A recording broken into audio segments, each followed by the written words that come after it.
Odus Horney was born in Lexington, Illinois on September 18, 1866. His father was Corporal James Horney, who was a decorated veteran of the Civil War, and died from illness when Otis was just a few months old.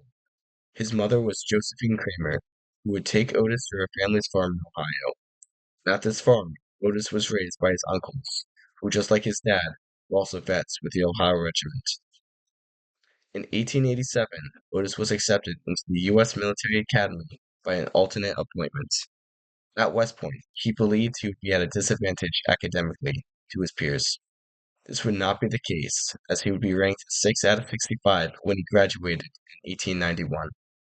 Upon graduation, he would be stationed at Fort Logan in Colorado with the 17th Infantry and was offered to be an engineer.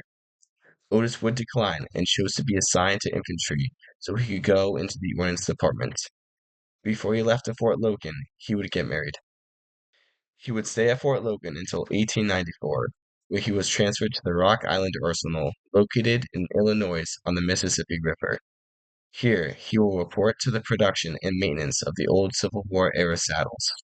He would improve the design and work to mechanize the production of the M1896 horse saddle. By 1898, he was transferred to the Springfield Armory in Springfield, Massachusetts, where he would be promoted to captain on December 18, 1899.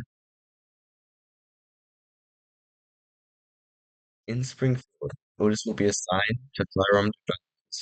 Here, he was on the board of development of the Model 1903 Springfield rifle. This rifle was the main battle rifle for the U.S. troops in World War One. Later, it will be used again by the Marines in the Pacific Theater during World War Two. Praised for its accuracy and high quality, the '03 Spring rifle will see post-service life as a civilian hunting and sports rifle. At the turn of the century, the U.S. was questioning the use of the trustworthy U.S. revolver. An ordnance board was set up and received multiple sidearm submissions for testing at the Springfield Armory. Some of these sidearms included early versions of the German Luger, which would be beaten out by Colt's M1900 semi-automatic pistol. Otis was not only a member of the board, but also was actively involved in the Colt's development. Notably, he had the best firing accuracy among all of the members present at the trials. Otis would submit a sketch to the Colt Company, suggesting improvements made to the design. These improvements were made to the next version of firearm, the Model 1902.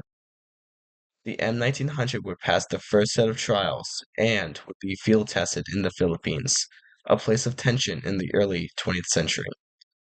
A second batch of pistols would be made and sent to Springfield for further testing. The first pistol made in this batch would later be presented to Horney in 1903 as a gift.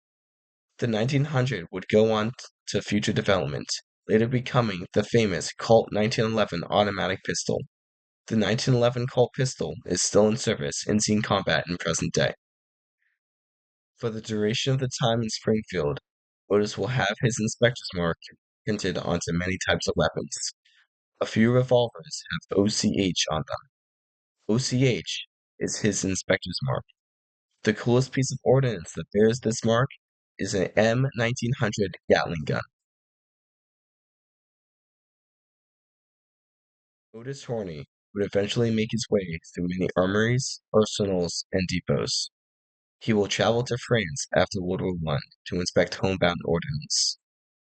Otis will rise through the ranks and reach the esteemed title of Brigadier General, known not only for his service, his intelligence, and his work ethic, but also for his sarcasm, humor, and kindness. Odus Horney was known for many things.